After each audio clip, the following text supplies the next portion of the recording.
2023 жылы аграрлық несиелік корпорация тарапынан осындай күріш ақтайтын, күріш өңдейтін зауытта біз қаржы алдық.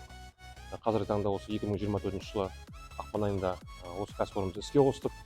Қазіргі таңда біз суткасіне 20 тонна күріш өнімдерін шығарудамыз. Осы аталған өнімдерімізді біз ішкі нарыққа және сонымен қатар Ресей мемлекетіне, Өзбекстан мемлекеттеріне экспорттаудамыз. Қазіргі таңда осы біз кәсіпорнымызда 10 адамнан астам жұмысшы жұмыс істейді.